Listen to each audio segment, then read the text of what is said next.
नमस्कार दोस्तों, decode exam में आप सभी का स्वागत है। आज की क्लास में हम लोग डिस्कस करेंगे मॉक टेस्ट 28 जो कि यूपीपीसीएस प्रीलिम्स और आरओ एआरओ दोनों परीक्षाओं के लिए बहुत ही महत्वपूर्ण है।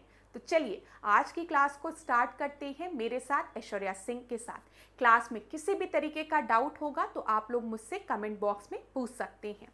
आज की क्लास को स्टार्ट करने से पहले थोड़ी सी इन्फॉर्मेशन मैं आप लोगों को दे दूं फाउंडेशन कोर्स के बारे में जो कि डिकोड एग्जाम आप लोगों के लिए लेकर आया है। इस फाउंडेशन कोर्स को हम यूपीपीसीएस 2025 के लिए लेकर आए हैं और यहाँ पर प्रीलिम्स और मेंस दोनों के सिलेबस को कवर किया जा रहा है। मेंस में आपको आंसर्स किस तरीके से लिखना है ये भी बताया जा रहा है। तो इस कोर्स से रिलेटेड कोई भी इंफॉर्मेशन चाहिए होगा तो ये आपको व्हाट्सएप नंबर दिख रहा है, इस पर आप कॉन्टैक्ट कर सकते हैं। ध्यान से देख सकते हैं क्लास, व्हाट्सएप नंबर यहाँ पर आपको विजिबल होगा। डिकोड एग्जाम आप लोगों के लिए एक और कोर्स लेकर आया है जो कि यूपीपीसीएस मेंस 2024 के लिए है। यहाँ पर जो आपका मेंस का सिलेबस है उसको वेरियस टॉपिक्स में डिवाइड कर दिया गया है और हर टॉपिक से रिलेटेड 5 प्रश्न रोज दिए जाते हैं जिनके के आंसर्स आप हमें लिखकर सेंड करते हैं। हमारे यहाँ के फैकल्टी उसको इवैल्यूएट करके आपको फीडबैक देते हैं। प्लस 5 क्वेश्चन ऐसे होते हैं जिसके कि मॉडल आंसर्स कोचिंग द्वारा आपको प्रोवाइड किए जाते हैं। तो हर टॉपिक से अगर हम देखें तो 10 प्रश्न आपको मिलते हैं। तो अगर इस कोर्स से आपको जुड़ना है और या फिर कोई क्वेरी है तो आप इस नंबर पर कांटेक्ट करिए, यहाँ पर आपको सारी इन्फॉर्मेशन प्रोवाइड करा दी जाएगी। चलिए अब आज की क्लास का हम पहला प्रश्न देखेंगे। जो स्टार्टिंग के प्रश्न हैं वो बहुत ही आसान प्रश्न है, ठीक है। लेकिन टेस्ट स्टार्ट करने के पहले क्या करेंगे, नोटबुक लेंगे और सारे इंपॉर्टेंट पॉइंट्स को नोट डाउन करेंगे। और दूसरा काम क्या करेंगे, लिस्ट ऑफ सेलेक्टेड कैंडिडेट ऊपर लिखेंगे और कमेंट बॉक्स में नहीं, अपने ही नोटबुक में फ्रंट पेज में अपना नाम लिखेंगे। ऐसा इमेजिन करेंगे कि आपके सामने एक पीडीएफ है आपके फाइनल रिजल्ट की, ठीक है, और उसमें सेलेक्टेड कैंडिडेट में जो लोग चयनित हुए हैं उसमें आपका नाम लिखा हुआ है। तो आपको ऐसा इमेजिन करना है अपना नाम लिखते समय कि मेरा सिलेक्शन हो गया है। अब जब आप ऐसा सोचेंगे ना तो आप पढ़ेंगे, क्योंकि आप सभी को पता है बिना पढ़े सिलेक्शन नहीं होगा। मैं हर क्लास में एक ही बात कहती हूँ क्लास कि सबसे इम्पॉर्टेंट रोल अगर इस पूरे स्ट्रगलिंग फेज में, प्रिपरेशन फेज में किसी को प्ले करना है तो वो आप खुद हैं। अगर आपको अपने पर, खुद पर भरोसा नहीं है तो आप इस एग्ज़ाम को नहीं क्वालिफाई कर पाएंगे। लेकिन अगर आपको खुद पर भरोसा है और आपको पता है कि मुझे कर्म करना है, मुझे पढ़ाई करनी है डेली, ठीक है, और बिल्कुल भी निराश नहीं होना है, तो आपका सिलेक्शन होगा। तो हमेशा एक सकारात्मक ऊर्जा रखिए, ठीक है, और ऐसे लिस्ट ऑफ कैंडिडेट लिखिए और उसमें अपना नाम लिखिए एकदम खुश होकर और सोचिए आपका सिलेक्शन हो गया है। तो जब आप पॉजिटिव सोचेंगे, एक सकारात्मक ऊर्जा के साथ पढ़ाई करेंगे, अपने पे विश्वास रखेंगे तो आपका सिलेक्शन होगा भी। बिल्कुल परेशान मत होइए। थोड़ा सा अभी प्रिपरेशन फेज में थोड़ा कभी कभी होता है, निराश हो जाते हैं स्टूडेंट, लेकिन निराश होने की आवश्यकता नहीं है। वफादार रहिए अपने प्रति, रोज पढ़ाई करिए, ठीक है, ईमानदारी से पढ़ाई करिए, मॉक टेस्ट लगाइए, करंट अफेयर पढ़िए, सिलेक्शन होगा। और कोई भी किसी भी सब्जेक्ट में, टॉपिक में दिक्कत है तो आप कमेंट बॉक्स में बता सकते हैं। पूरी डिकोड एग्जाम की टीम आपको हेल्प करेगी। यहाँ पर हम पहले प्रश्न को अब देखते हैं। ये प्रश्न बहुत ही आसान है। मैं आशा करती हूँ आप में से ज़्यादातर स्टूडेंट्स को इसका आंसर पता होगा, लेकिन हम इन्हीं प्रश्नों के माध्यम से एक टॉपिक को आज रिवाइज कर लेंगे, हिस्ट्री के बहुत ही इंपॉर्टेंट टॉपिक को। यहाँ पर देखिए क्या दिया गया है, हिंदुस्तान रिपब्लिक एसोसिएशन की स्थापना कब हुई थी, ये पूछा गया है। HRA, Hindustan Republic association, HRA का फॉर्मेशन कब हुआ था, एस्टैब्लिशमेंट 1920 नहीं, 1928 नहीं, 1930 नहीं, 1924 आपका सही उत्तर है। तो HRA कब फॉर्म हुआ था, 1924 में। दूसरा प्रश्न है, हिंदुस्तान रिपब्लिक संगठन की स्थापना की गई थी किस जगह पर, तो आप क्या बताएंगे, कानपुर में इसका एस्टैब्लिशमेंट हुआ था, ठीक है। तो याद रखिएगा हिंदुस्तान रिपब्लिक एसोसिएशन जो था वो 1924 में कानपुर में बना था। अब इससे रिलेटेड जो इम्पोर्टेंट लीडर्स हैं उनके भी नाम आपको याद होने चाहिए, जैसे सचिन नाथ सान्याल, राम प्रसाद बिस्मिल, चंद्रशेखर आजाद, जोगेंद्र चंद्र चटर्जी। देखिए सचिन नाथ सान्याल का नाम याद रखिएगा, राम प्रसाद बिस्मिल का, चंद्रशेखर आजाद का और जोगेश चंद चटर्जी का। ये संस्थापक हैं, ठीक है। ये नाम आपको याद होना चाहिए, परीक्षा में यहाँ से प्रश्न बन सकता है। अब आगे प्रश्न देखते हैं। ध्यान दीजिएगा class, Kakori train action plan के बारे में बोला गया है। आपको पता है कि काकोरी ट्रेन एक्शन प्लान का नाम अब क्या रख दिया गया है? काकोरी कांड को उत्तर प्रदेश सरकार ने कहा कि अब हम इसे कांड नहीं बोलेंगे, हम इसे बोलेंगे काकोरी ट्रेन एक्शन प्लान, ठीक है। काकोरी ट्रेन एक्शन प्लान याद रखिएगा। तो पूछा गया है कि कब हुआ था काकोरी ट्रेन एक्शन प्लान। ये भी एक आसान प्रश्न है। ABCD में से जो आपका सही उत्तर है वो है 9 अगस्त 1925 को। हमने इसको यहाँ पर क्यों डिस्कस किया है? क्योंकि HRA के जो मेंबर्स थे हिंदुस्तान रिपब्लिक एसोसिएशन के, वो काकोरी ट्रेन एक्शन प्लान में सम्मिलित थे, याद रखिएगा। अब और प्रश्न देखिए, थोड़े प्रश्नों को हम देखते हैं। यहाँ पर हिंदुस्तान सोशलिस्ट रिपब्लिक एसोसिएशन की बात की गई है और आपसे पूछा गया है हिंदुस्तान सोशलिस्ट रिपब्लिक एसोसिएशन की स्थापना कब हुई थी? तो 1919 में नहीं, यहाँ ध्यान दीजिएगा क्लास, नहीं 1916 में नहीं, 1927 में नहीं, 1928 में। और 1928 में HSRA का फॉर्मेशन कहाँ पर हुआ था? तो ये दिल्ली में हुआ था, ठीक है। इतनी चीज क्लियर। अब जो बताने जा रही हूँ उसको एज इट इज याद रखना। जब हम HRA की बात करेंगे, हिंदुस्तान रिपब्लिक एसोसिएशन की, तो आप याद रखेंगे 1924 में इसका गठन हुआ है। कहाँ पर हुआ है? ध्यान दीजिएगा, कानपुर में, ठीक है। फिर इसके बाद आपको पता होना चाहिए 9 अगस्त 1925 को क्या हुआ है? काकोरी ट्रेन एक्शन प्लान हुआ है, ठीक है, जो कि लखनऊ के पास। फिर हम अगर देखें तो यहाँ पर आप याद रखिएगा HSRA, यहाँ पर सोशलिस्ट रिपब्लिक एसोसिएशन जोड़ा गया है, ठीक है। एस सोशलिस्ट टर्म जोड़ दिया गया है इसमें। कब? 1928 में। कहाँ पर? दिल्ली में।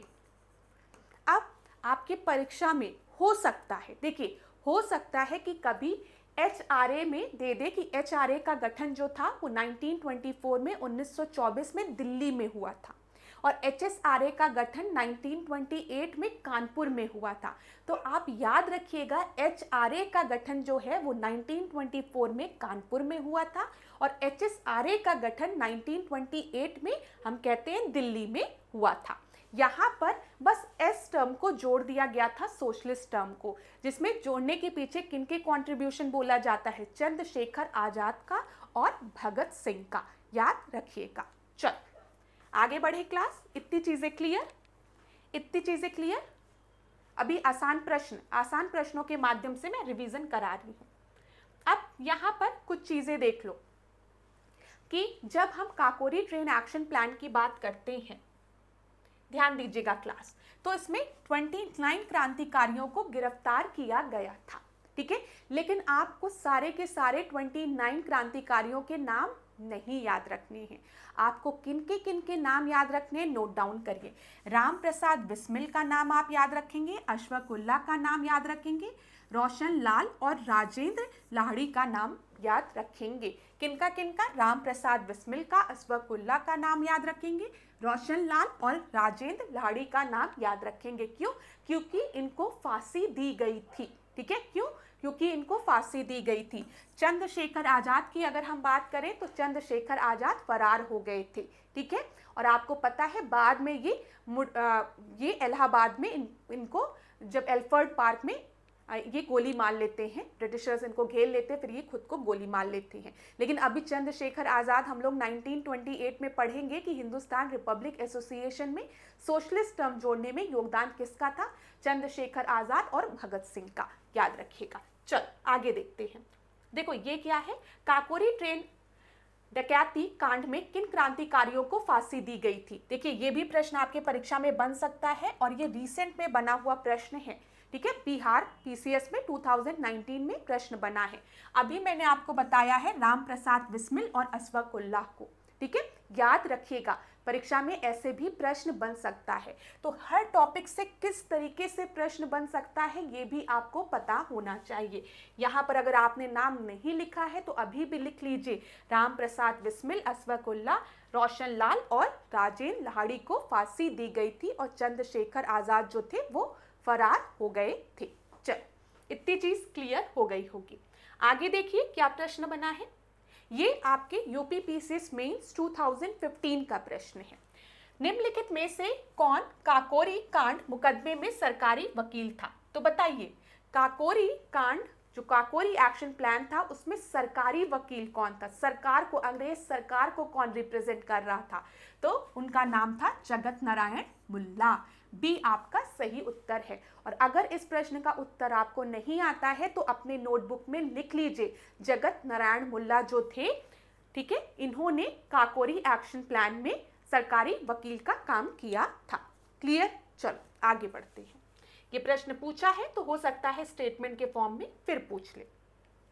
देखिए अगला प्रश्न, 1924 के कानपुर षड्यंत्र मामले में शामिल नहीं था कौन? पूछा गया है।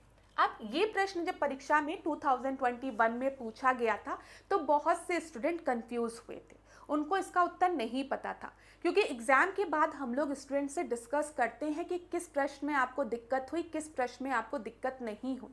तो स्टूडेंट्स ही बताते हैं कि मैम इस प्रश्न में दिक्कत हुई, तो इसमें बहुत से स्टूडेंट्स को दिक्कत हुई थी, ठीक है। लेकिन अगर थोड़ा सा भी आपने इंडियन नेशनल कांग्रेस के सेशन को ध्यान से पढ़ा होता तो आप बहुत आसानी से ये प्रश्न कर लेते। जो कानपुर कॉन्स्पिरेसी केस था 1924 का ना, इसमें जो कम्युनिस्ट लोग थे उन पर मुकदमा चलाया गया था मुख्यतः। यहाँ पर अगर आप देखेंगे M.A. अंसारी का नाम, तो M.A. अंसारी जो है वो इंडियन नेशनल कांग्रेस के मेंबर हैं और 1927 का जो सेशन था ना मद्रास में, उसमें ये प्रिसाइड भी करते हैं। और 1927 का इंडियन नेशनल कांग्रेस का जो सेशन था मद्रास का, वो इम्पोर्टेंट क्यों था? क्योंकि इसी सेशन में गो बैक साइमन का नारा दिया गया था, ठीक है। तो थोड़े से भी अगर आपको जानकारी होती तो आप आसानी से कर लेते। 1927 मद्रास सेशन जिसमें कि गो बैक साइमन का नारा दिया गया था, उस सेशन को प्रिसाइड किया था M.A. अंसारी ने। और M.A. Ansari Kanpur conspiracy case 1924 में नहीं सम्मिलित थे, याद रखिएगा। याद रहेगा क्लास? अब आपको मुजफ्फर अहमद, शौकत उस्मानी और नालिनी गुप्ता का नाम आप आने वाले पेपर्स के लिए याद रखेंगे कि ये तीनों नाम जो है वो कानपुर कॉन्स्पिरेसी केस 1924 से रिलेटेड है। और यहाँ पर ये भी याद रख लीजिएगा, M.A. अंसारी ने 1927 इंडियन नेशनल कांग्रेस का मद्रास सेशन को प्रिसाइड किया था जिसमें गो बैक साइमन का नारा दिया गया था। चल आगे बढ़ते हैं। यहाँ पर अगला प्रश्न, भगत सिंह ने सेंट्रल असेंबली में बम फेंका था, ठीक है। भगत सिंह ने सेंट्रल असेंबली में बम फेंका था, लेकिन किसके साथ फेंका था ये प्रश्न बन सकता है। तो चंद्रशेखर आजाद के साथ, बटुकेश्वर दत्त के साथ, सुखदेव के साथ या फिर राजगुरु के साथ। तो यहाँ पर याद रखिएगा, भगत सिंह ने सेंट्रल असेंबली में बम फेंका था बटुकेश्वर दत्त के साथ। सी आपका सही उत्तर है, परीक्षा में पूछा गया प्रश्न है ये। अगला देखो, लाहौर षड्यंत्र कांड में निम्नलिखित में से किस क्रांतिकारी को फांसी नहीं हुई थी बोला गया है, ठीक है। तो यहाँ पर सुखदेव, सरदार भगत सिंह, राजगुरु, आप सभी को पता है सुखदेव, भगत सिंह और राजगुरु को फांसी एक साथ दी गई थी, ठीक है। यहाँ पर किसको फांसी नहीं दी गई थी? तो बटुकेश्वर दत्त को, ठीक है। इन्हें जेल में बंद कर दिया गया था, याद रखिएगा। चलो इतना हुआ क्लास। यहाँ पर मैंने आपको बता दिया ये चीज। देखिए, जबकि बटुकेश्वर दत्त को काला पानी की सजा दी गई थी, सेलुलर जेल में इनको भेज दिया गया था अंडमान निकोबार द्वीप में। अब यहाँ पर आपको अगर क्लियरली नहीं भी दिख रहा होगा तो परेशान मत होइएगा, जो चीज़ मैं आपको बता रही हूँ उसको नोट डाउन करते हुए चलिए। वैसे मैं कोशिश करती हूँ कि ये थोड़ा जूम हो, हाँ थोड़ा सा जूम हो रहा है, ये कभी कभी जूम हो जाता है, कभी कभी नहीं होता है। चलो यहाँ पर ध्यान देना क्लास, जो मैं आपको बताने जा रही हूँ, मेरी बात ध्यान से सुनिएगा, ये इंपॉर्टेंट है। सबसे पहले पुलिन दास का नाम यहाँ दिया गया है।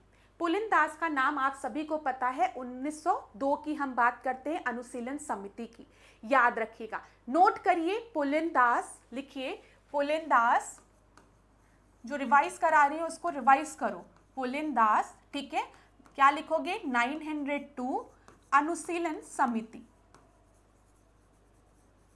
अनुशीलन समिति, ठीक है। फिर उसके बाद जब हम बात करते हैं वीडी सावरकर की, तो वीडी सावरकर का नाम किससे जुड़ा है, देखो ये बहुत आसान तरीका है, वीडी सावरकर,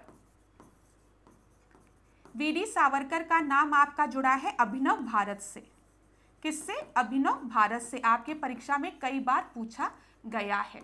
अब देखो अभिनव में यहाँ पर वी आता है, वीडी सावरकर में यहाँ पर वी आता है, तो पेपर में कंफ्यूज मत होइएगा। मेरे बहुत से स्टूडेंट ऐसे भी रहते हैं जो कि कंफ्यूज हो जाते हैं, जब अनुशीलन समिति की बात करो तो उनको वीडी सावरकर का नाम याद रहता है, जब अभिनव भारत की बात करो तो उनको पुलिन दास का नाम याद रहता है। तो मैं उनको हमेशा सजेस्ट करती हूँ कि अभिनव भारत में वी आ रहा है तो अभिनव भारत वीडी सावरकर, ठीक है, अनुशीलन पुलिन दास, याद रखिएगा, ठीक है। अभिनव भारत की स्थापना की बात करेंगे तो 1904, हो सकता है परीक्षा में पूछ ले, अनुशीलन समिति, अभिनव भारत, इनको क्रोनोलॉजिकल ऑर्डर में अरेंज करने को, तो आप याद रखेंगे अनुशीलन समिति की मतलब जो गठन है, स्थापना 1902 में पुलिन दास द्वारा की गई थी, अभिनव भारत की 1904 में वीडी सावरकर द्वारा, ठीक है। और मित्र मेला की अगर हम बात करेंगे, मित्र मेला की स्थापना, मित्र मेला की स्थापना जो है वो 1899 में सावरकर द्वारा ही की गई थी, और मित्र मेला को ही आगे किस नाम से जाना गया है, अभिनव भारत के नाम से। तो मित्र मेला जो था ये संगठन, इसकी स्थापना 1899 में की गई थी, और मित्र मेला को ही आगे हम अभिनव भारत के नाम से जानते हैं 1904 में। तो बताओ सबसे पहले क्या है, अनुशीलन समिति 1902 पुलिन दास वाली, ठीक है। उसके पहले अगर हम देखेंगे 1899 में, 1899 में तो आप क्या बताएंगे, मित्र मेला, याद रखना क्लास, बहुत इंपॉर्टेंट बात बता रही हूं, यहां से प्रश्न बना है, और मित्र मेला को ही आगे हम 1904 में अभिनव भारत के नाम से जानते हैं। चलो इतनी चीज क्लियर हुई होगी आप लोगों को। अभी ध्यान दीजिएगा, मैं इससे रिलेटेड प्रश्न आपको आगे भी कराऊंगी, लेकिन जो इंपॉर्टेंट पॉइंट अभी याद करा रही हूं उसको याद कर लो। फिर चापेकर बंधुओं की बात करते हैं, चापेकर ब्रदर्स की बात, जिसमें दामोदर चापेकर और बाल कृष्ण चापेकर की बात करते हैं। इन्होंने किसको मारा था, इन्होंने रैंड को की हत्या की थी। पूना के एक महोत्सव में एक नाट्य चल रहा था, उस समय इन्होंने रैंड को मार दिया था, ठीक है, 1897 में, ये याद रखिएगा। कभी भी अगर कोई कॉन्स्पिरेसी केस थे तो याद रखिएगा, ये जो चापेकर ब्रदर्स वाला कॉन्स्पिरेसी केस है ना, ये पहले है। पुणे में एक महोत्सव चल रहा था, एक ऐसे ही चला था, उसमें एक नाट्य चल रहा था जिस समय इन्होंने रैंड को मार दिया था 1897 में। श्यामजी कृष्ण वर्मा, और हम बात करें एमएल डिंगरा की, तो ये लोग किससे रिलेटेड है, इंडिया हाउस से, ठीक है। और आपको पता है इंडियन होम रूल सोसाइटी की, इंडियन होम रूल सोसाइटी की स्थापना 1905 में हुई है, परीक्षा में पूछा गया है श्यामजी कृष्ण वर्मा का नाम, ये याद रखिएगा, श्यामजी कृष्ण वर्मा, श्याम जी कृष्ण वर्मा, ठीक है, आपको याद रखना है। कब, 1905, जब हम भारत में क्या हुआ है, बंगाल का विभाजन हुआ है, उस समय लंदन में, ठीक है, किसकी स्थापना हुई है, इंडियन होम रूल सोसाइटी की, ठीक है, इंडियन होम रूल सोसाइटी की स्थापना श्यामजी कृष्ण वर्मन द्वारा 1905 में लंदन में की गई है, याद रखिएगा। मैडम वीका जी कामा की बात करें तो इन्होंने पेरिस में इंडिया सोसाइटी की स्थापना की थी और वंदे मातरम का प्रकाशन किया था। वंदे मातरम का प्रकाशन किसने किया था, मैडम वीका जी कामा ने, याद रखिएगा। प्रफुल्ल चाकी और खुदीराम बोस, आपको पता है कि मुजफ्फरपुर कॉन्स्पिरेसी केस की जो हम बात करते हैं 1908 पेपर में कई बार पूछा गया है। 1908 में मुजफ्फरपुर कॉन्स्पिरेसी केस से रिलेटेड कौन है? तो प्रफुल्ल चाकी, नाम याद रखिएगा। और खुदीराम बोस, आपको पता है खुदीराम बोस जो थे वो यंगेस्ट थे जिनको फांसी दी गई थी। ठीक है, याद रखिएगा ये भी चीज। खुदीराम बोस को सबसे कम उम्र में फांसी दी गई थी। किस केस से रिलेटेड थे? 1908 में मुजफ्फरपुर केस से रिलेटेड थे। मदन लाल ढींगरा की बात करेंगे तो इन्होंने लंदन में, ठीक है, कर्जन वाइली की हत्या की थी। ये याद रखिएगा, ये भी आपके परीक्षा में पूछा गया है, मदन लाल ढींगरा का नाम। फिर उसके बाद रासबिहारी बोस की अगर हम बात करेंगे तो ये तो मैंने आपको बताया ही है, 1911-12 वाला समय है, दिल्ली दरबार वाला, जब लॉर्ड हार्डिंग पे बम किसने फेंका था? रासबिहारी बोस ने। ठीक है, फिर लाला हरदयाल की अगर हम बात करेंगे, सोहन सिंह भाकना की बात करेंगे तो ये सब तो सैन फ्रांसिस्को वाला, ठीक है, याद रखिएगा। गदर पार्टी का स्थापना किसने की थी सैन फ्रांसिस्को में? इन्होंने, लाला हरदयाल ने और सोहन सिंह भाकना ने। और जतिन मुखर्जी की बात करेंगे तो ये याद रखिएगा कि फोर्ट विलियम, यहाँ पर बुरीबाल नदी के किनारे स्थित फोर्ट विलियम में अधिग्रहण किया था इन्होंने। ये सारी चीजें इंपॉर्टेंट है, मैं आपको आगे भी रिवाइज कराती रहूंगी, लेकिन आपको थोड़ा सा दिमाग में बना के रखना है। अगर नहीं याद करोगे तो एग्जाम में नहीं याद रहेगा। और आप में से ज़्यादातर स्टूडेंट को याद भी होगा ये चीज़, ये भी मैं मान के चल रही हूँ। जिन्होंने पहले पेपर्स दिए हैं उनको पता है यहाँ से प्रश्न बनता है। तो हमेशा याद रखिएगा, जब हम बात करेंगे तो आप इस तरीके से याद रखिएगा। हो सकता है परीक्षा में कभी आपसे पूछ ले कि मित्र मेला, देखिए मित्र मेला, अनुशीलन समिति और आपसे अभिनव भारत, तो आप याद रहेगा क्लास, बताओ अभिनव भारत। और यहां पर अगर हम देखें दामोदर ब्रदर केस, ठीक है, पुणे कॉन्स्पिरेसी केस जिसे हम बोलते हैं। तो मित्र मेला 1899 वीडी सावरकर, जो कि आगे चल के 1904 में अभिनव भारत में कन्वर्ट हो जाता है। अनुशीलन समिति 1902 पी मित्र, ठीक है। और अगर हम बात करें दामोदर ब्रदर्स की, चापेकर्स ब्रदर की, यहाँ पर दामोदर नहीं, चापेकर्स ब्रदर, सॉरी चापेकर्स ब्रदर, जिसमें कि दामोदर चापेकर है और बालकृष्ण चापेकर है, ठीक है, याद रखिएगा। ये कब हुआ है? 1897 में हुआ है। ये सारी चीजें बहुत इंपॉर्टेंट है, जैसे मैंने आपको बताया है। 1905 में आप याद रखेंगे श्यामजी कृष्ण वर्मा का नाम याद रखेंगे। लंदन में इन्होंने इंडियन होम रूल सोसाइटी की स्थापना की है, ठीक है। ये सारी चीजें याद रखना है। ऐसे ही यहाँ पर कुछ और इंपॉर्टेंट पॉइंट्स को जल्दी से रिवाइज करते हैं। मैंने आपको बता दिया सोहन, यहाँ पर सोहन सिंह भाकना की बात करेंगे, लाला हरदयाल की बात करेंगे, तो ये लोग किससे रिलेटेड हैं? गदर पार्टी से रिलेटेड हैं, ठीक है। जतिन मुखर्जी की बात अगर हम करेंगे तो यहाँ पर ध्यान दीजिएगा, बालासोर उड़ीसा के बुरीबालम नदी के किनारे स्थित फोर्ट विलियम के अधिग्रहण की योजना के समय इन लड़ाई में इनकी मृत्यु हो गई थी। जतिन मुखर्जी की परीक्षा में पूछा गया है। राम प्रसाद बिस्मिल, मैंने आपको बता दिया, हिंदुस्तान रिपब्लिक एसोसिएशन 1924 और काकोरी एक्शन प्लान 1925 से रिलेटेड है। सूर्यसेन की हम बात करेंगे तो याद रखिएगा चटगांव, ठीक है, षड्यंत्र, ये भी आपके परीक्षा में पूछा गया है सूर्यसेन वाला, तो याद रखिएगा चटगांव षड्यंत्र 1930।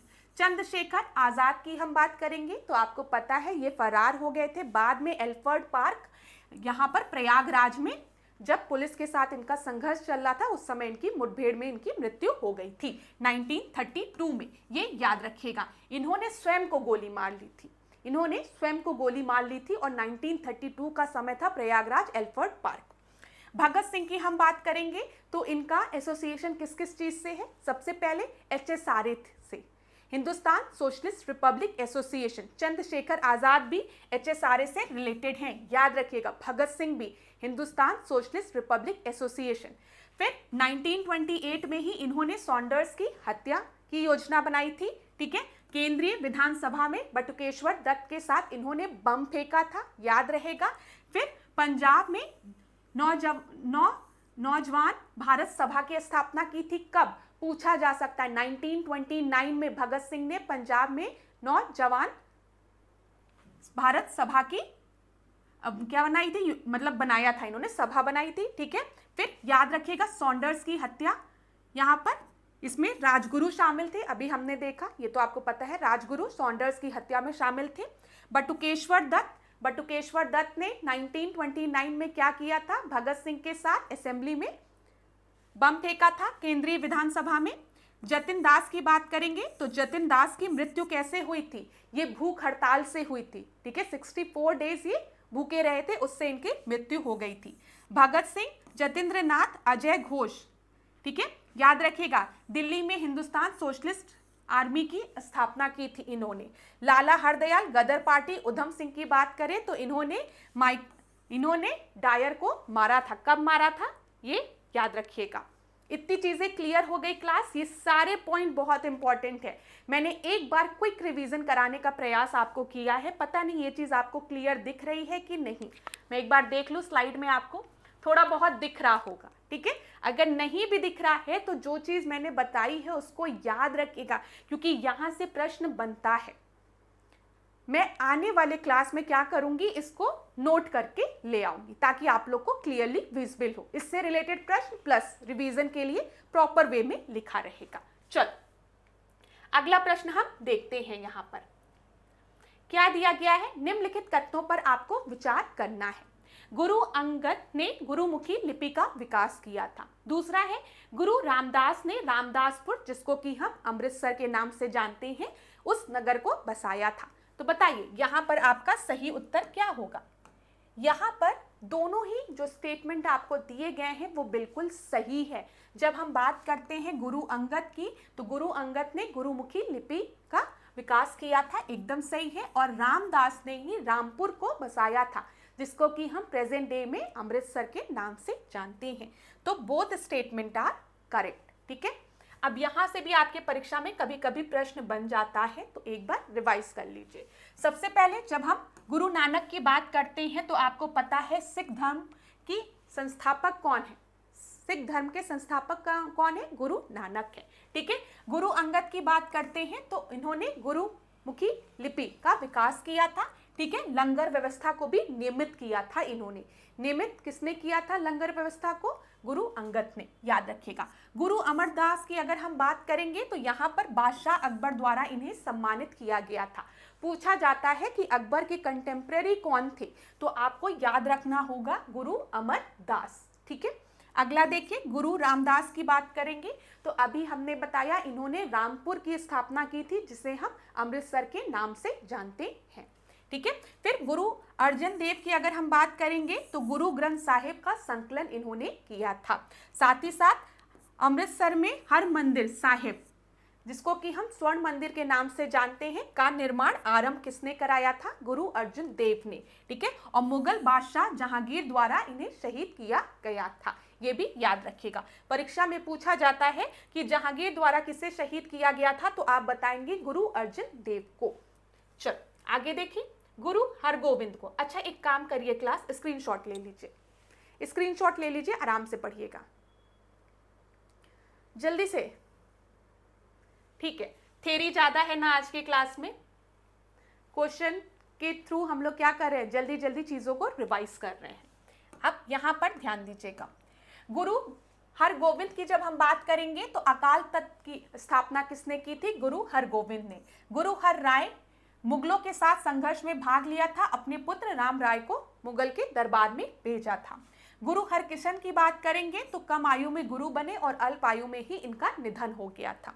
गुरु तेग बहादुर की अगर हम बात करेंगे तो आपको पता है कि औरंगजेब के समय में थे, ये पूछा जाता है। गुरु गोविंद जी की जब हम बात करेंगे, ठीक है, तो यहाँ पर आपको पता है खालसा पद की स्थापना की थी और धर्माचार पाहुल का प्रचलन किया था इन्होंने, दीक्षा समारोह जिसे कहते हैं पाहुल, ठीक है।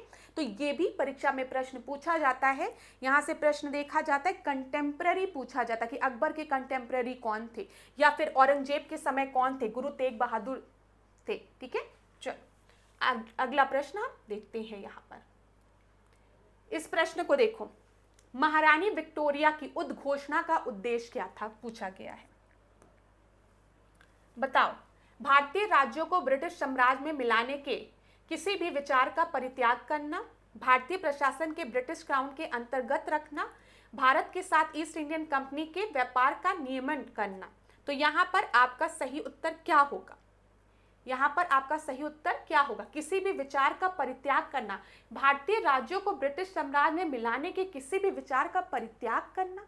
आपको पता है क्लास कि जब हम भारत की बात करते हैं तो यहाँ पर ईस्ट इंडियन कंपनी ट्रेडिंग के लिए आई थी, व्यापार के लिए आई थी, ठीक है, खाली व्यापार के लिए। लेकिन देखा गया कि ईस्ट इंडियन कंपनी जो थी ना वो घाटे में जाने लगी। इस ईस्ट इंडियन कंपनी के जो ऑफिसर्स थे वो तो रिच होते जा रहे थे, कर्मचारी इनके, लेकिन ईस्ट इंडियन कंपनी डूब रही थी। क्यों? करप्शन की वजह से। यहाँ पर भी भ्रष्टाचार था। तो जब ये क्राउन के पास जाते हैं मदद मांगने के लिए कि हमको फंड चाहिए, तो क्राउन क्या करते हैं? अब इनको रेगुलेट करने लगती हैं, धीमे धीमे रेगुलेट होते हैं ये। तो ध्यान रखिए, सबसे पहले रेगुलेटिंग एक्ट आया है 1773 का। फिर उसके बाद आप देखते हैं चार्टर एक्ट आता है ना, चार्टर एक्ट 1833, 1813 के चार्टर एक्ट में क्या बोला जाता है कि जो ईस्ट इंडियन कंपनी है, जो इनकी मोनोपोली है, जो एकाधिकार है ट्रेडिंग में इनका, उसको खत्म करेंगे। बस इनकी मोनोपोली जो है अब चाय में और चाइना के साथ ट्रेडिंग में रहेगी। 1813 के चार्टर एक्ट में बोल दिया जाता है। और 1833 का जब चार्टर एक्ट आता है 1833 का, तो पूरे तरीके से इनकी मोनोपोली को खत्म कर दिया जाता है, ठीक है। और 1858 का जब समय आता है, जब क्वींस डिक्लेरेशन होता है, तो क्वीन क्या कहती हैं? 1857 के रिवॉल्ट के बाद 1858 का क्वीन डिक्लेरेशन होता है। उसमें क्वीन क्या कहती हैं? अरे आप लोगों को परेशान हमने नहीं किया, ये तो ईस्ट इंडियन कंपनी थी, ये कंपनी थी जो ट्रेडिंग कर रही थी, एक्सप्लॉइट कर रही थी इंडियंस को। अब आप सब हमारे सिटीजन हैं, क्राउन के सिटीजन हैं, चिंता की कोई बात नहीं है, रिवॉल्ट कुछ नहीं, आप सभी आज से हमारे क्राउन के अधीन हैं, आप हमारे सिटीजन हैं। अब आपका सुख दुख हम देखेंगे, ये कंपनी नहीं देखेगी। वो तो कंपनी थी जो करप्शन कर रही थी, परेशान कर रही थी आप लोगों को, ठीक है। तो यहाँ पर याद रखिएगा कि ईस्ट इंडियन कंपनी के व्यापार को नियमन नहीं, पूरी तरीके से खत्म कर दिया गया था और भारतीय प्रशासन को ब्रिटिश क्राउन के अंतर्गत कर दिया गया था। ये याद रखिएगा क्लास, ठीक है। तो यहाँ पर आपका सही उत्तर क्या होगा? यहाँ पर आपका जो सही उत्तर होगा वो पहला और दूसरा होगा, क्योंकि पूरी तरीके से नियमन नहीं किया गया था। 1813 में इनकी मोनोपोली को, एकाधिकार को खत्म किया गया था कि अब 1813 के चार्टर एक्ट से क्या होगा? बस चाय के उसमें और चाइना के साथ ट्रेडिंग में आपकी मोनोपोली होगी। 1833 आते आते पूरी तरीके से इनकी मोनोपोली खत्म कर दी गई और बाद में हम देखते हैं एडमिनिस्ट्रेशन जो था इनके हाथ से छीन लिया गया था। और 1858 आते आते क्या कह दिया गया? ईस्ट इंडियन कंपनी नहीं, हम आपको रूल करेंगे, आप सब अब क्राउन के अंतर्गत हैं, ठीक है, आप हमारे सिटीजन हैं। तो यहाँ पर भारतीय प्रशासन को ब्रिटिश क्राउन के अंतर्गत रखना, ठीक है, और भारतीय राज्यों को ब्रिटिश साम्राज्य में मिलाने के किसी भी विचार का परित्याग करना।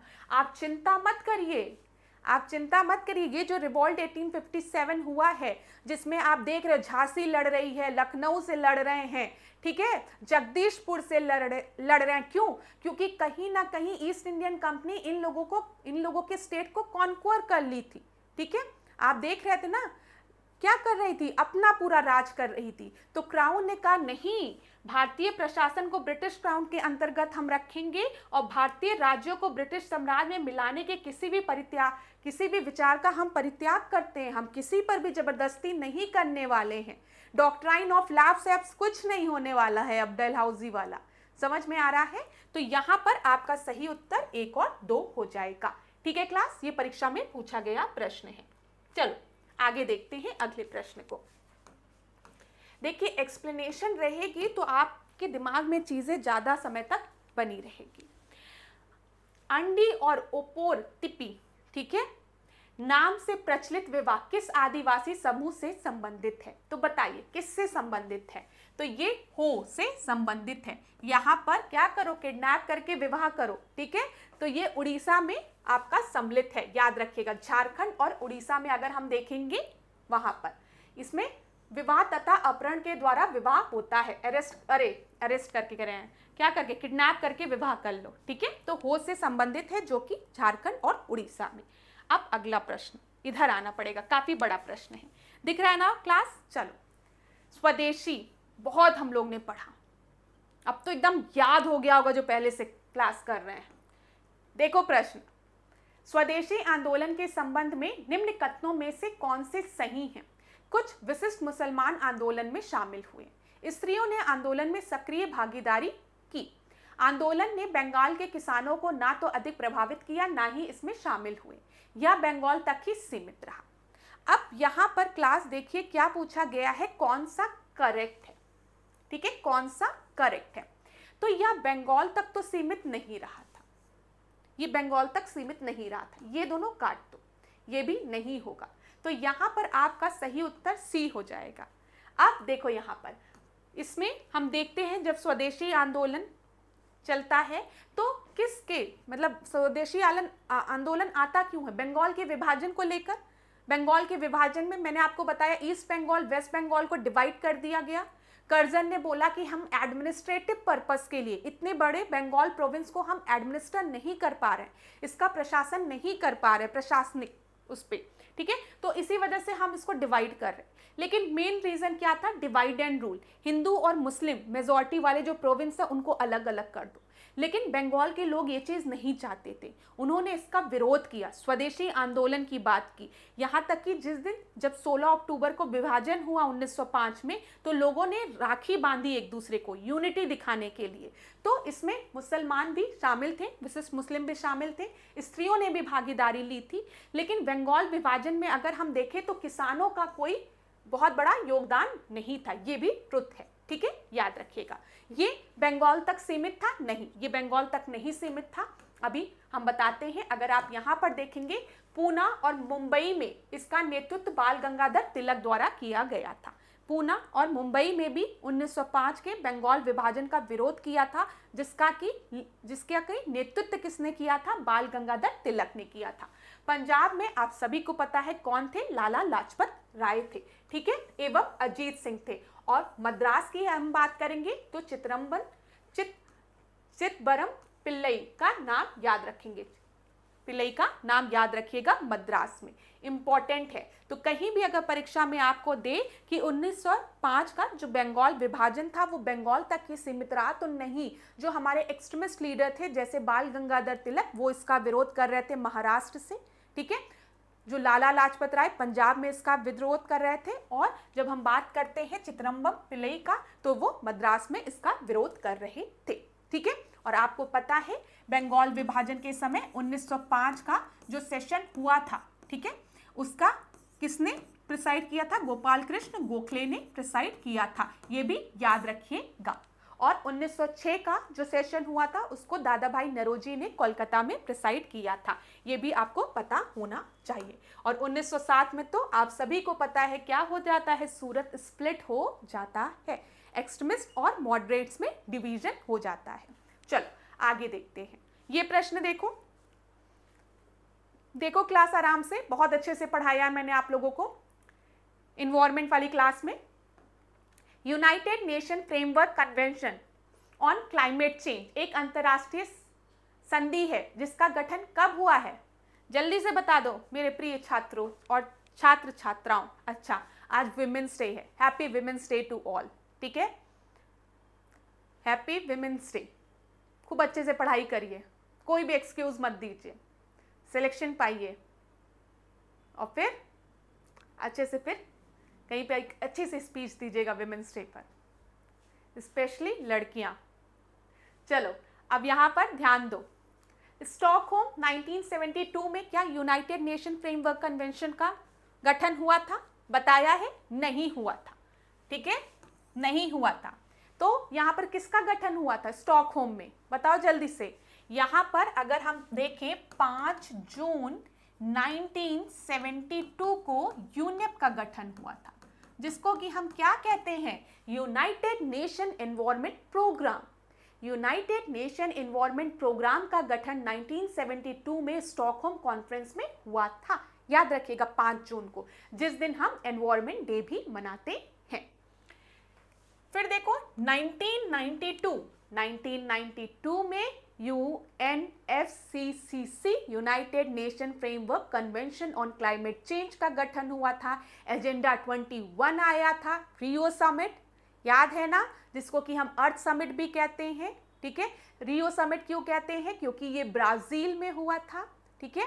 और इसे हम और किस नाम से जानते हैं, United nation environment and development के भी नाम से, ये याद रखिएगा। चल आंसर क्या है, बी है। ये सब चीजें मैंने आप लोगों को पढ़ाई है पहले के टेस्ट में।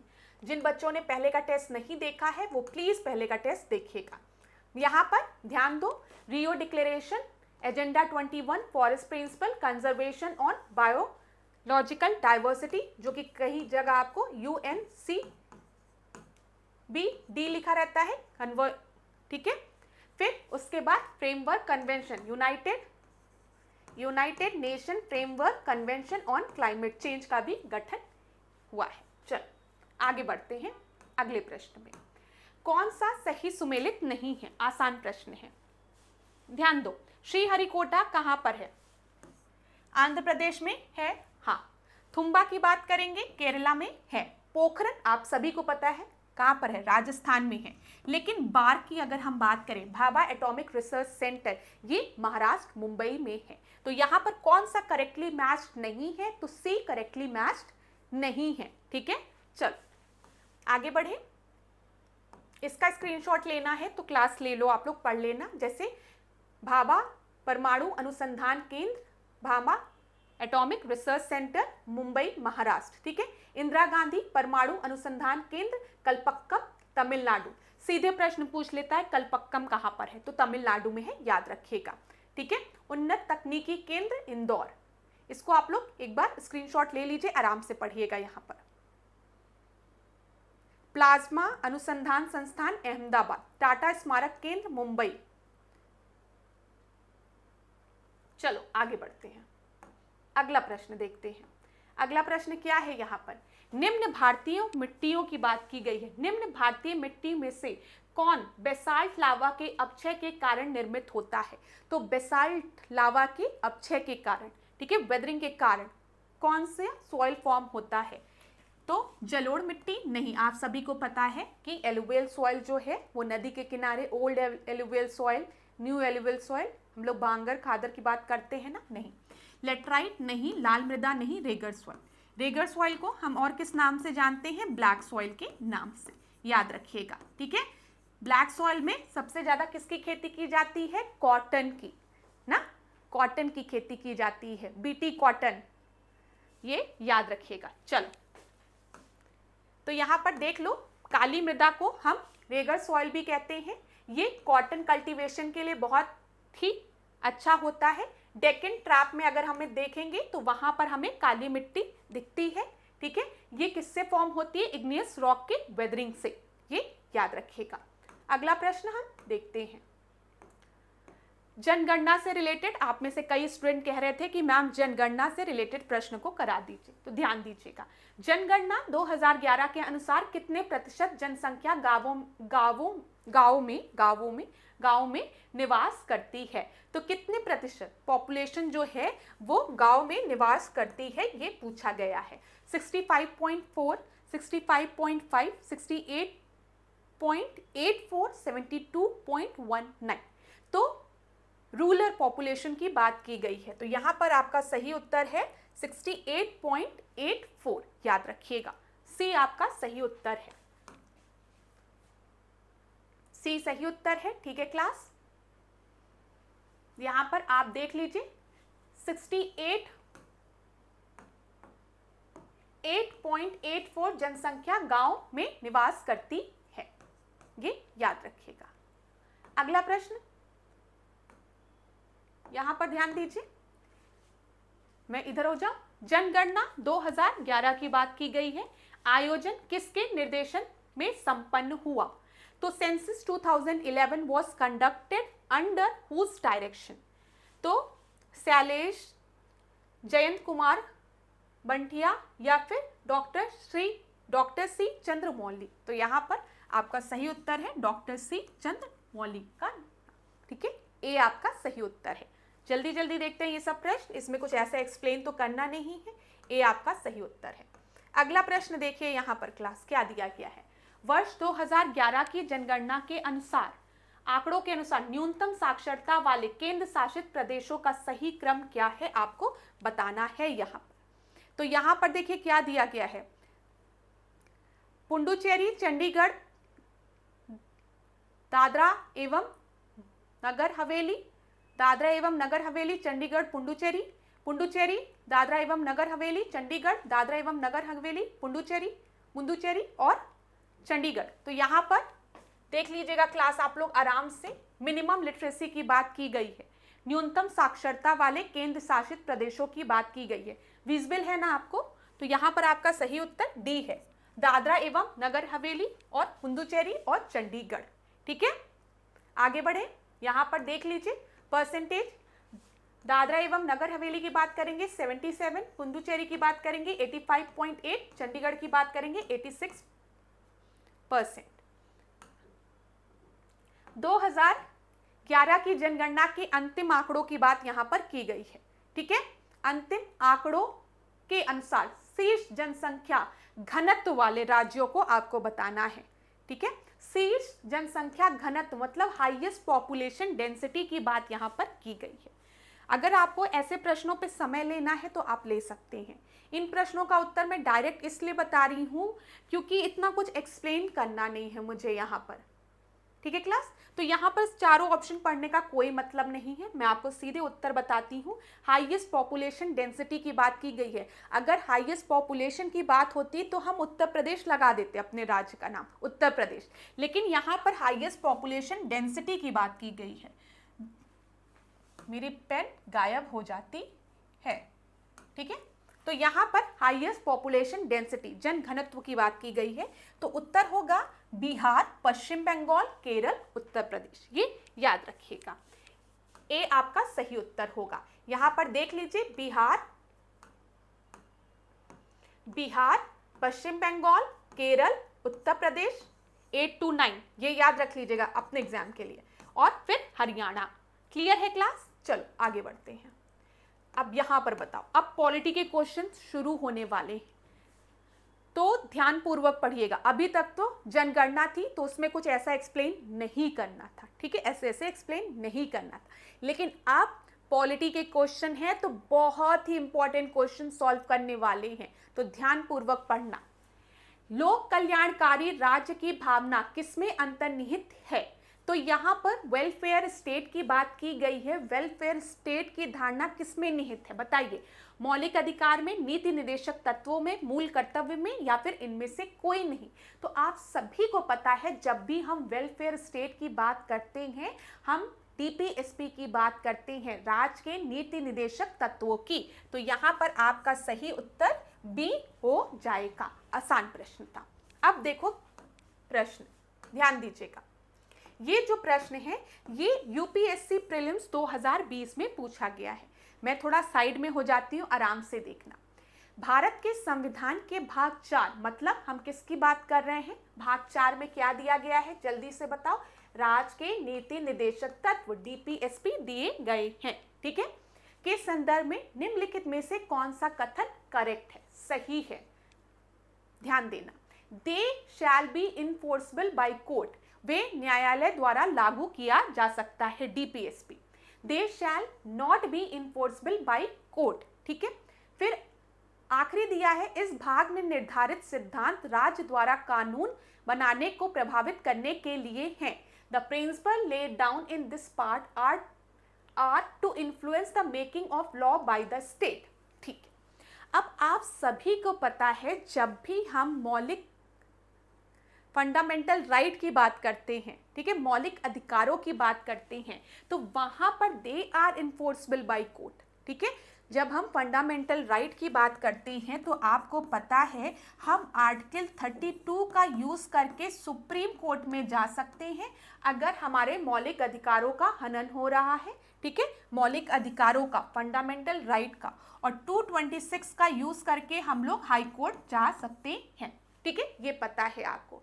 लेकिन डीपीएसपी में they are not enforceable by the court. ठीक है, वे वे न्यायालय द्वारा लागू किए जाएंगे नहीं, वे किसी भी न्यायालय द्वारा लागू नहीं किए जाएंगे। ये बिल्कुल सही है, ठीक है, ये चीज याद रखिएगा।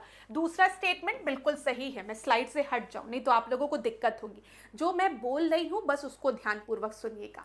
अब आपको ये भी पता है डायरेक्टिव प्रिंसिपल जो है, ठीक है, डायरेक्टिव प्रिंसिपल राज्य के नीति निर्देशक तत्व, तो ये निर्देश किसको दिया जा रहा है? स्टेट को दिया जा रहा है, राज्यों को दिया जा रहा है। और इन निर्देशों को ध्यान में रखते हुए स्टेट लॉ बना सकती है। तो यहाँ पर इस भाग में निर्धारित सिद्धांत राज्यों द्वारा कानून बनाने को प्रभावित करने के लिए हैं। ये बिल्कुल सही है, क्योंकि डीपीएसपी राज्य के नीति निर्देशक तत्व है, राज्य को निर्देश दिया जा रहा है, जो स्टेट है उनको निर्देश दिया जा रहा है, डायरेक्शन दिया जा रहा है। The principle laid down in this part are to influence the making of law by the state। तो ये दोनों स्टेटमेंट आपके सही हैं। उत्तर क्या हो जाएगा? 3 आपका सही उत्तर हो जाएगा, डी। ठीक है, ठीक है क्लास, समझ में आ गया? देखो ये यूपीएससी प्रीलिम्स 2020 का प्रश्न है, आपके परीक्षा में भी ऐसे पूछा जा सकता है, तैयार रहिएगा। अगला प्रश्न देखो, ये झारखंड पीसीएस का है, प्रीलिम्स 2023 का प्रश्न। ध्यान देना, भारतीय संविधान का कौन सा अनुच्छेद कहता है कि राज्य के नीति निर्देशक सिद्धांत किसी भी न्यायालय द्वारा लागू नहीं किए जाएंगे? अभी जो मैंने आपको यूपीएससी का पहला स्टेटमेंट दिया था, जो क्वेश्चन दिया था कि राज्य के नीति निर्देशक तत्व किसी भी न्यायालय द्वारा लागू नहीं किए जाएंगे, तो ये बात कहाँ की गई है? ठीक है, ये कहाँ, किस आर्टिकल में की गई है? तो ये आर्टिकल 37 में की गई है। याद रखिएगा, झारखंड में 2023 में पूछा गया प्रश्न है, आपके परीक्षा में भी पूछा जा सकता है। ठीक है, पार्ट 4 में, एक मिनट क्लास, ये मैंने आपको बता दिया, ये वाला नहीं, अभी ये क्वेश्चन नहीं आए ना हम लोग। ये देखिए पार्ट 4 में आर्टिकल 37 में Indian constitution says that provision contained in part 4th of the constitution shall not be enforced by any court। लेकिन हमेशा याद रखिएगा डीपीएसपी में जो भी प्रोविजन दिए हैं उनको स्टेट लागू कर सकते लॉ बना के। ठीक है, ये याद रखिएगा। चल अगला प्रश्न, कंसिडर्ड, ये कब पूछा गया है? ये आपके यूपी आरओ 2023 में जो कैंसिल हो गया ना, उसी में पूछा गया है। Consider the following statement with respect to the directive principle. आपकी मैम ने क्या किया है, इंग्लिश को इंग्लिश में ही यहाँ पे रख दिया है, तो थोड़ा सा हिंदी वालों मुझे क्षमा करना, मैं आपको ट्रांसलेट करके अभी बता देती हूँ, लेकिन ध्यानपूर्वक सुन लीजिएगा। दोनों मैंने इंग्लिश में ही रख दिया है, बहुत अच्छा काम किया है। अब ध्यान से सुनना, आपको पता है वैसे। Consider the following statement with respect to the DPSP of the state policy.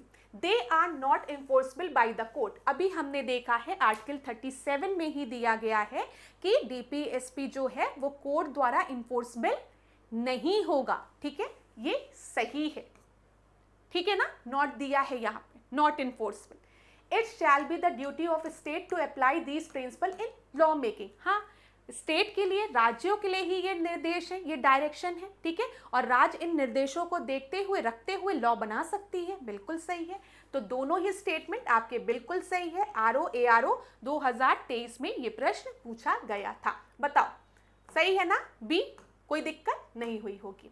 अब इस प्रश्न को देखो, ये यूपी पीसीएस प्रीलिम्स 2020 का प्रश्न है। ध्यान दो, 39A में दिया गया है कि हम इक्वल जस्टिस और फ्री लीगल एड की बात करते हैं।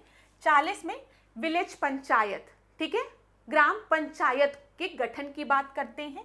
44 में यूनिफॉर्म सिविल कोड की, यूसीसी की बात होती है। ठीक है, और 48 में separation of judiciary from executive. तो आप सभी को पता है separation of judiciary from executive इसमें नहीं है, आर्टिकल 50 में है। ठीक है, ये याद रखिएगा, और सब आपका सही है। यहाँ पर देख लो क्लास, 39A में equal justice and free legal aid सही है। ग्राम पंचायत की गठन की बात हम 40 में करते हैं। समान नागरिक कानून की बात, यूनिफॉर्म सिविल कोड यही बोलते हैं शायद, तो उसको हम 44 में कहते हैं। और 48 में हम एग्रीकल्चर और एनिमल हस्बेंड्री की बात करते हैं। और 50 में हम separation of judiciary from executive की बात करते हैं। चल ये भी प्रश्न है, हिंदी इंग्लिश दोनों में दिया गया है। चलो यहाँ पे ट्रांसलेशन है, ध्यान देना। Which of the following is not correctly matched, कौन सा नहीं सही मेल है, ठीक है। Separation of judiciary from executive, न्यायपालिका का कार्यपालिका से पृथककरण, अभी मैंने आपको बताया 50वें में है, बिल्कुल सही है, ठीक है। अनुसूचित जातियों और अनुसूचित जनजातियों के शैक्षिक और आर्थिक हितों को बढ़ावा देना, promotion of educational and economic interest. अब क्लास यहाँ पर ध्यान दीजिएगा, हो सकता है आपसे परीक्षा में पूछ ले कि डीपीएसपी में राज्य के नीति निर्देशक तत्वों में एजुकेशनल और इकोनॉमिक इंटरेस्ट की बात की गई है। ये ध्यान दीजिएगा, यहाँ पर शैक्षिक और आर्थिक हितों की बात की गई है आर्टिकल 46 में, ये सही है, ठीक है। सहकारी समितियों को बढ़ावा देने की बात 43A में की गई है, बताओ नहीं। अभी थोड़ी दिन पहले ही मैंने आपको बताया है कि कोऑपरेटिव सोसाइटी की जब हम बात करेंगे तो ये हमारे संविधान के पार्ट 9B में है, जिसको कि 97 कॉन्स्टिट्यूशनल अमेंडमेंट एक्ट के थ्रू जोड़ा गया था। और अगर हम बात करें डीपीएसपी में तो ये 43B में है, तो ये आपका गलत है, ठीक है, ये याद रखिएगा। और ग्राम पंचायत के गठन की हम बात करें तो विलेज पंचायत को ऑर्गेनाइज करने की बात हम आर्टिकल 40 में करते हैं, ठीक है ना क्लास। तो ये देखिए, ये भी यूपीपीसीएस प्रीलिम्स 2021 का प्रश्न है, रिसेंट का प्रश्न है, ठीक है, कोई दिक्कत नहीं हो रही होगी। चलो अब अगले प्रश्न को हम देखते हैं। यहाँ पर ध्यान दीजिएगा क्या क्या दिया गया है। दोहरी सदस्यता के कारण यदि कोई व्यक्ति जो संसद का सदस्य नहीं है और मंत्री बनना चाहता है तो उससे कितने महीने के अंदर संसद का सदस्य बनना आवश्यक है। तो ये तो आसान प्रश्न है, बताओ 1 महीना, 3 महीना, 6 महीने, 12 महीने। If a person who is not a member of the parliament becomes a minister due to the dual membership, then within how many months is he required to become a member of parliament? तो यहाँ पर answer आपका सही है 6 month.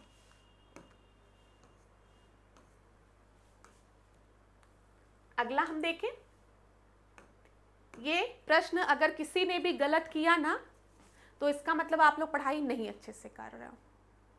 अगर किसी ने भी इस प्रश्न को गलत किया तो इसका मतलब आप लोग मेरी क्लास में सिंसियरली नहीं पढ़ रहे हो। चलो अब ध्यान से देखो, हम स्लाइड से हट जा रहे हैं, नहीं तो आप लोग कहोगे कि मैम आप स्लाइड के सामने ही घूमती रहती हैं, तो दिखेगा कैसे। ध्यान दो, अंतरराज्यीय नदी परिषद की बात की गई है, इंटर स्टेट रिवर काउंसिल की बात की गई है। संसद किसी अंतरराज्यीय नदी और नदी घाटी के पानी के प्रयोग, वितरण, नियंत्रण के संबंध में किसी विवाद या शिकायत का निर्णय दे सकती है। दूसरा दिया गया है, राष्ट्रपति केंद्र व राज्य के बीच सामूहिक महत्व के विषयों की जांच व बहस के लिए अंतरराज्यीय परिषद का गठन कर सकता है। तो यहाँ पर ध्यान दीजिए class, inter state river council की बात हुई है और इंटर स्टेट काउंसिल की बात हुई है। मैंने आपको पहले भी ये दोनों चीज़ें पढ़ाई है। इंटर स्टेट रिवर काउंसिल की जब बात होगी तो यहाँ पर किसके पास पावर होती है, पार्लियामेंट के पास, संसद के पास पावर होती है। और इंटर स्टेट काउंसिल की जब हम बात करते हैं तो इसका गठन कौन करता है, प्रेसिडेंट करता है, लेकिन इंटर स्टेट काउंसिल की अध्यक्षता कौन करता है, प्राइम मिनिस्टर करता है। ये सारी चीज़ें मैंने आपको बताई थी कि नहीं, कि आर्टिकल हम 262 की बात करेंगे तो यहाँ पर इंटर स्टेट रिवर डिस्प्यूट से रिलेटेड है, जहाँ पर पावर पार्लियामेंट के पास होती है। जब हम इंटर स्टेट काउंसिल की बात करेंगे आर्टिकल 263 की, तो इसका गठन जो है प्रेसिडेंट करता है, लेकिन इसकी अध्यक्षता जो है वो प्रधानमंत्री करता है। तो यहाँ पर आपका दोनों ही बिल्कुल सही ऑप्शन है, सी सही उत्तर है। चल, ये सब बताया गया है आपको। अगला प्रश्न देखते हैं, भाग से रिलेटेड। ऐसे प्रश्न आपके परीक्षा में देख लिया जाता है कि रिपीट हो जाते हैं कई बार। 6 में स्टेट गवर्नमेंट की बात की गई है, 4 में राज्य के नीति निर्देशक तत्वों की बात की गई है, 3 में फंडामेंटल राइट की बात की गई है। तो आज की क्लास का सबसे आसान प्रश्न ये है। तो यहाँ पर आपका क्या बोला गया, कौन सा सही सुमेलित है, तो सारे ही सही सुमेलित है। ठीक है, सही है ना क्लास, सारे ही सही सुमेलित है। ध्यान दीजिएगा यहाँ पर, अब आप यहाँ पर ध्यान दीजिए, ये प्रश्न आपके रिपीट हो जाते हैं, देखा जाता है। 1 में हम संघ एवं पहले ऑप्शन की बात करेंगे तो संघ एवं उसका राज्य क्षेत्र की हम बात करते हैं, 2 में नागरिकता की, 3 में मौलिक अधिकार फंडामेंटल राइट्स, 4 में डीपीएसपी, 4A में मूल कर्तव्य जिसको कि किस संविधान संशोधन से जोड़ा गया है, 42nd कॉन्स्टिट्यूशनल अमेंडमेंट एक्ट से, स्वर्ण सिंह कमेटी के रिकमेंडेशन पे। याद रखिएगा हम मौलिक कर्तव्यों की बात कर रहे हैं, ठीक है। फिर भाग 5 जो है वो संघ से रिलेटेड है, यूनियन से, 6 में राज्यों से रिलेटेड, 8 में संघ राज्य क्षेत्र से, ठीक है, 11 संघ और राज्यों के मध्य सेंटर स्टेट रिलेशनशिप की बात की गई है, 15 में ध्यान दीजिएगा निर्वाचन इलेक्शन की बात की गई है, 17 में लैंग्वेज की बात की गई है, 18 में इमरजेंसी की बात की गई है और 20 में संविधान संशोधन की बात की गई है। याद रखिएगा परीक्षा में मैच करने को दे दिया जाता है, सुमेलित करने को। अगला प्रश्न देखते हैं, राष्ट्रपति के निर्वाचन के संदर्भ में निम्नलिखित कथनों में से कौन सा कथन आपका सत्य है। ये भी अगर किसी ने गलत किया तो इसका मतलब वो क्लास सही से नहीं कर रहा है। यहाँ पर इनकरेक्ट बोला गया है प्रेसिडेंट के इलेक्शन से रिलेटेड, तो बताओ people of India participate directly, क्या प्रेसिडेंट के इलेक्शन में हम लोग डायरेक्टली पार्टिसिपेट करते हैं, भारत की जनता प्रत्यक्ष रूप से भाग लेती है, नहीं, ये तो गलत ही है। दूसरा देखें, इसमें केवल राज्यों की विधानसभा के निर्वाचित सदस्य ही भाग लेते हैं, only the elected member of legislative assembly of the state participate in it, it is a system according to the proportional representation. अब यहां पर ध्यान दो, सबसे पहले यार क्लास ये तो आपका गलत हो गया, दोनों में है। अब मेरी बात ध्यान से सुनना, मैंने आपको बताया था कि जब हम प्रेसिडेंशियल इलेक्शन की बात करते हैं तो यहां पर ध्यान दीजिएगा, जब भी हम प्रेसिडेंट के इलेक्शन की बात करते हैं तो यहां पर इलेक्टेड मेंबर्स खाली होते हैं, ठीक है, इलेक्टेड, यहां पर कोई भी नॉमिनेटेड मेंबर नहीं होता है। अब ये इलेक्टेड मेंबर्स कहां के होते हैं, मैंने आपको बताया है, लोकसभा के, राज्यसभा के, ठीक है, और कहां के, स्टेट असेंबली के, ठीक है, विधान सभा के, स्टेट लेजिस्लेटिव असेंबली के, प्लस हम देखते हैं पुडुचेरी, दिल्ली के भी आपके यूटीज के भी मेंबर्स होते हैं। ये चीज क्लियर है ना। तो यहाँ पर देख लीजिए, संसद के दोनों सदनों के निर्वाचित, यहाँ पे याद रखिएगा इलेक्टेड मेंबर्स, राज्यसभा के निर्वाचित elected member, state legislative assembly के, ठीक है, केंद्र शासित प्रदेश दिल्ली पुडुचेरी विधानसभा के निर्वाचित सदस्य, ठीक है, ये याद रखिएगा आप। तो ये चीज क्लियर हो गई ना क्लास। यहाँ पर इनकरेक्ट पूछा गया है, देखो ध्यान देना जरा, यहाँ पर आपसे इनकरेक्ट पूछा गया है, तो मैंने आपको बता दिया था कि ये आपका इनकरेक्ट है, ठीक है, मतलब ये आपका इनकरेक्ट है, ये भी इनकरेक्ट है, क्योंकि only elected member of legislative assembly नहीं, लोकसभा राज्यसभा के भी इलेक्टेड मेंबर्स, तो यहाँ पर डी आपका सही उत्तर हो जाएगा, क्योंकि इनकरेक्ट पूछा गया था इस वजह से। चलो आगे बढ़े, लोकसभा का कोई सदस्य किसको अपना त्यागपत्र सौंपता है, तो अगर लोकसभा का कोई मेंबर है उसको अपना त्यागपत्र देना होगा, रेजिग्नेशन, तो वो स्पीकर को दे देगा, जो स्पीकर है, ठीक है, लोकसभा का जो चेयरपर्सन है, जो स्पीकर है, उसको दे देगा। चल अगला प्रश्न, निम्नलिखित में से किससे विनिर्धारित होता है कि भारत का संविधान संघीय है, ठीक है, तो यहां पर ध्यान दीजिएगा, हम फेडरल स्ट्रक्चर की बात कर रहे हैं कि भारत में फेडरल स्ट्रक्चर है, ये किससे पता चलता है।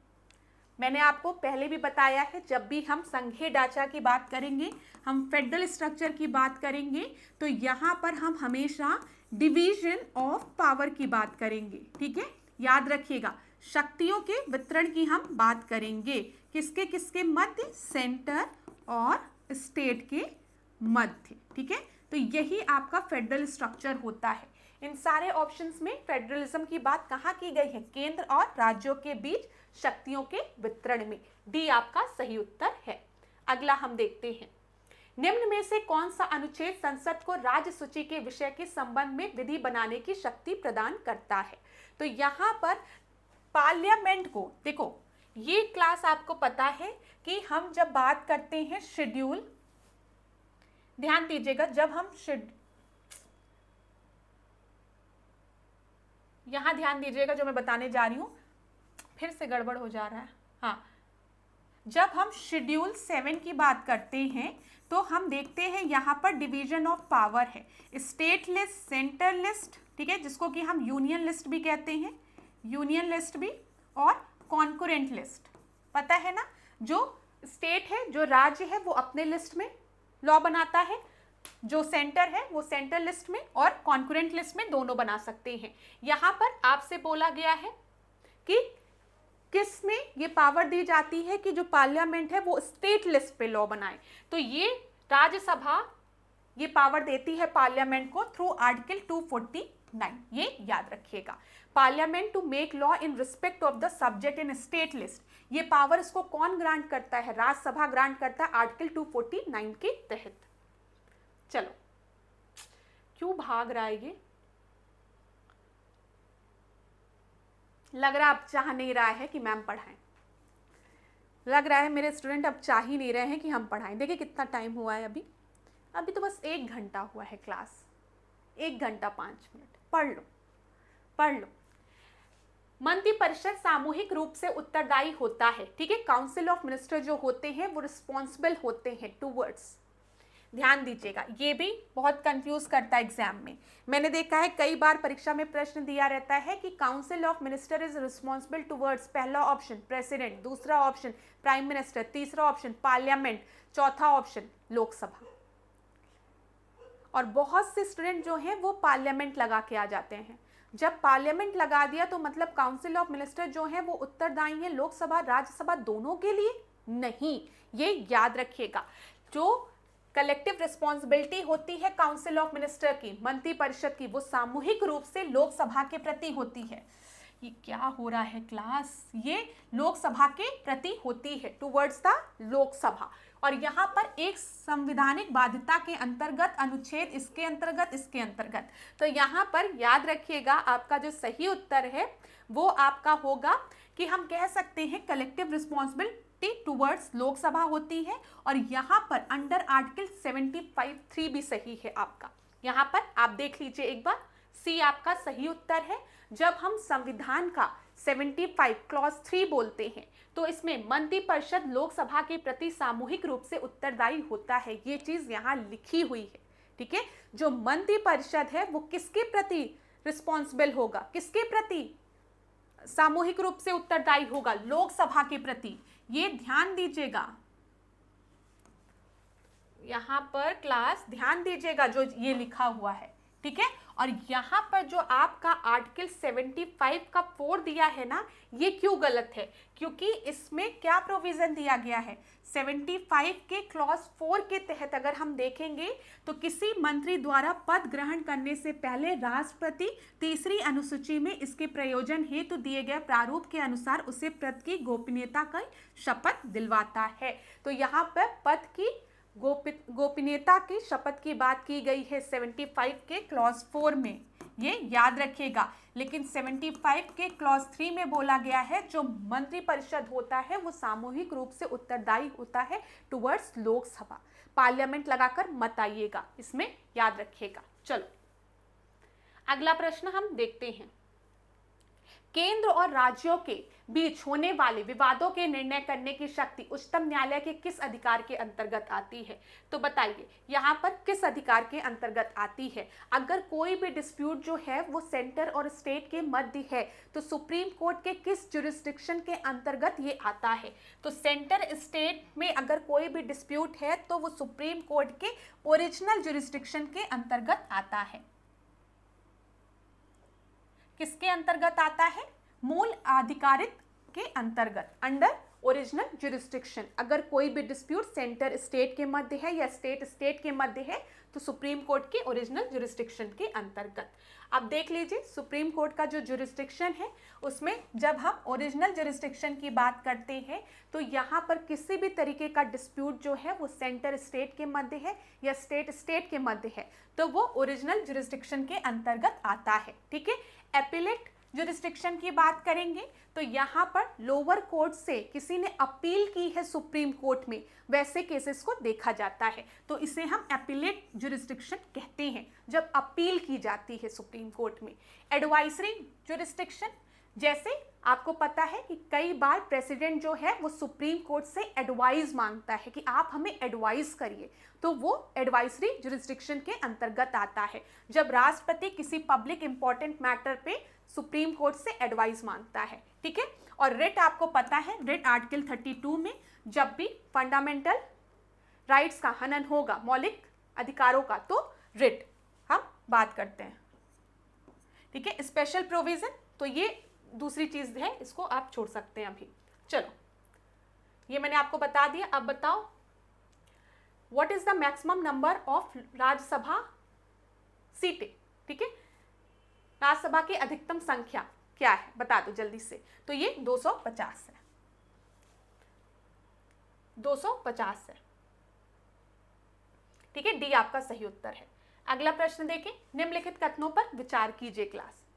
क्या दिया गया है, आर्टिकल 52 टू 78 की बात यहाँ पर की गई है, पार्ट 5 की बात की गई है। यहाँ पर हम एग्जीक्यूटिव ऑफ यूनियंस की बात करते हैं। एग्जीक्यूटिव ऑफ यूनियन में president, vice president, prime minister, council of minister और अटॉर्नी जनरल है। तो यहाँ पर आप ध्यान दीजिएगा, जब हम एग्जीक्यूटिव्स की बात करते हैं तो यहाँ पर प्रेसिडेंट, ठीक है, हम बात करते हैं वाइस प्रेसिडेंट, ध्यान दीजिएगा क्लास, यहाँ पर कि 52 से 78 पार्ट 5, अभी मैंने आपको बताया है हम यूनियन की बात वहां कर रहे हैं, हम वहां पर एग्जीक्यूटिव्स की बात करेंगे, कार्यपालिका की, ठीक है। एग्जीक्यूटिव ऑफ यूनियन में प्रेसिडेंट है, वाइस प्रेसिडेंट है, ठीक है, काउंसिल ऑफ मिनिस्टर है, प्राइम मिनिस्टर, अटॉर्नी जनरल सब हैं। तो आपका सही उत्तर क्या हो जाएगा, 1 और 2 दोनों सही है। अगला प्रश्न हम देखें, अब थोड़ा जल्दी जल्दी हम प्रश्नों को लगा रहे हैं। राइट टू इक्वालिटी, समानता के अधिकार की बात की गई है। तो समानता का अधिकार, राइट टू इक्वालिटी जो है वो किस आर्टिकल से किस आर्टिकल तक दिया गया है। आसान प्रश्न है, 1920, 19 से 20, 15 से 19, 14 से 18 या फिर 13 से 17। तो यहाँ पर सही उत्तर क्या हो जाएगा, 14 से 18 की जब हम बात करते हैं तो यहाँ पर हम किसकी बात करते हैं, राइट टू इक्वालिटी की। सी सही उत्तर है यहाँ पर। देख लो क्लास, 14 से 18 हम समानता के अधिकार की बात करते हैं। 14 में विधि के समान के समक्ष समानता और विधि समान संरक्षण की बात हम करते हैं, ठीक है। Equality before law and equal protection of law. Equal protection of law कहां से लिया गया है, ये पता है ना, इक्वालिटी बिफोर लॉ ये जो है वो ब्रिटेन से लिया गया है, और इक्वल प्रोटेक्शन ऑफ लॉ ये यूएसए से, दोनों 14 में दिया गया है, पता है ना क्लास। चलो, अनुच्छेद 15, धर्म, मूल वंश, जाति, लिंग या जन्म के स्थान के आधार पर कोई भेदभाव नहीं होगा। There shall be no discrimination on the basis of race, caste, sex, place of birth. अनुच्छेद 16 में equal opportunity in case of public employment, लोक नियोजन के विषय में अवसर की समानता। फिर यहाँ पर अनटचेबिलिटी की बात की गई है, अनटचेबिलिटी की एंड की बात, एबॉलिश करने की बात की गई है अनटचेबिलिटी। और 18 में जो टाइटल है, टू एबॉलिश द टाइटल, ठीक है, एबॉलिशन ऑफ टाइटल की बात की गई है। तो ये क्लियर हो गया होगा। अगला प्रश्न देखो क्या दिया गया है यहाँ पर, ध्यान से देखो क्लास। लोक अदालत के संबंध में नीचे दिए कथनों पर विचार करो। प्रश्न बड़ा है, थोड़ा सा पढ़ो तुम लोग, ध्यान से पढ़ो क्या दिया गया है यहाँ पर। लोक अदालत एक मंच या फोरम है जहां वे मामले जो न्यायालय में लंबित अथवा अभी मुकदमे के रूप में दाखिल नहीं हुए हैं, ये लाइन ध्यान से पढ़ना, दाखिल नहीं हुए हैं, ठीक है, को हम उसको निपटारा कर सकते हैं लोक अदालत में। लोक अदालत को वैधानिक दर्जा देने के लिए वैधानिक सेवाएं प्राधिकरण अधिनियम 1987 पारित किया गया है। तो बताओ यहाँ पर ये बिल्कुल सही है कि कोई भी अगर केस पेंडिंग है किसी भी कोर्ट में या फाइल नहीं हुआ है तो उसको लोक अदालत में निपटारा कर सकते हैं। और लोक अदालत को हमने ये स्टैट्यूटरी सर्विस अथॉरिटी एक्ट 1987 के थ्रू लोक अदालत को स्टैट्यूटरी स्टेटस दिया गया है। दोनों ही बिल्कुल सही स्टेटमेंट है, ठीक है। अगला देखते हैं, जब किसी कार्य में आवश्यकता से अधिक व्यक्ति शामिल रहते हैं तो ऐसी स्थिति में उत्पन्न बेरोजगारी को हम क्या कहते हैं, ये मैंने पहले भी डिस्कस किया है आपसे। जैसे अगर हम बात करें कृषि में, तो कृषि में आपको पता है हमारे यहाँ ज़्यादातर जो फार्मर्स हैं, जो फार्मर्स हैं वो स्मॉल फार्मर्स हैं, ठीक है, या फिर मार्जिनल फार्मर्स हैं। तो उनके पास बहुत 1-2 हेक्टेयर की ज़मीन रहती है। अब 1-2 हेक्टेयर में पूरा पूरा परिवार अगर खेती करे, ठीक है, कहने को तो वो एम्प्लॉयड रहेंगे लेकिन उसका आउटकम उतना नहीं रहेगा। समझ में आ रहा है? तो इसको छिपी हुई बेरोजगारी कहते हैं, ठीक है, जिसको कि हम क्या कहते हैं, प्रच्छन्न बेरोजगारी। यहाँ पर आपका सही उत्तर क्या है, एक छिपी हुई बेरोजगारी। कहने को तो कोई बेरोजगार नहीं है, लेकिन क्या मतलब एक छोटे से लैंड में इतने लोगों के इन्वॉल्वमेंट होने का। तो ए आपका सही उत्तर है। अगला प्रश्न देखते हैं। यहाँ पर ध्यान देना कि भारतीय, यहाँ पर आपको क्रोनोलॉजिकल ऑर्डर में अरेंज करना है। भारतीय औद्योगिकी वित्त निगम, भारतीय औद्योगिकी प्रत्यय एवं निवेश निगम, भारतीय औद्योगिकी विकास बैंक, राष्ट्रीय कृषि एवं ग्रामीण बैंक। तो नाबार्ड तो आप सभी को पता है, इसका गठन कब हुआ है, बताओ क्लास? 1982 में इसका गठन हुआ है, ठीक है। हम बात करें ICICI का गठन, इसका गठन कब हुआ है, 1994 में, ठीक है। हम बात करें IDBI के गठन की बात करें तो ये 1964 में, ठीक है। अब बचा इंडियन फाइनेंस कॉरपोरेशन बैंक की बात करें हम, तो IFCI की बात करें तो ये 1948 में। अब क्रोनोलॉजिकल ऑर्डर में लगाओ तो सबसे पहले 1 हो जाएगा, फिर 3 हो जाएगा, फिर उसके बाद 4 हो जाएगा और फिर 2 हो जाएगा। 1 3 4 2, 1 3 4 2। अच्छा, यहाँ पर 2 बार 1 दिया है, इसको कर लो। ए आपका सही उत्तर हो जाएगा, ठीक है। हम देख लें, ए आपका सही उत्तर है। देख लीजिए क्लास, जब हम IFCI की बात करते हैं 1948, IDBI 1964, नाबार्ड 1982, ICICI 1994, ठीक है। आगे बढ़ते हैं, ध्यान दीजिएगा क्या पूछा गया है। वर्ष 2011 की अंतिम जनगणना के अनुसार उत्तर प्रदेश की जनसंख्या में बाल जनसंख्या का प्रतिशत कितना है? तो बताइए, 15.41, 18.9, 7.89 या फिर 16.15। यहाँ पर आपका सही उत्तर जो है वो है 15.41, ठीक है। ए आपका सही उत्तर है। चलो, आज की क्लास फिनिश। तो thank you so much class. आशा करती हूँ सेशन अच्छा लगा होगा, ठीक है, और क्वेश्चन अच्छे लगे होंगे। हमने रिवॉल्यूशनरी एक्टिविटीज़ से रिलेटेड कुछ इंपॉर्टेंट टॉपिक्स देखे हैं। आने वाली क्लास में भी मैं उसको आपको रिवाइज करा दूंगी। आपको परेशान होने की ज़रूरत नहीं है, मैं आपको आधुनिक भारत में जितने भी इंपॉर्टेंट टॉपिक्स हैं वो कवर करा दूंगी। बस आप मुझे बता दीजिएगा किन किन टॉपिक में आपको दिक्कत होती है, ठीक है, वो आप मुझे बता दीजिएगा।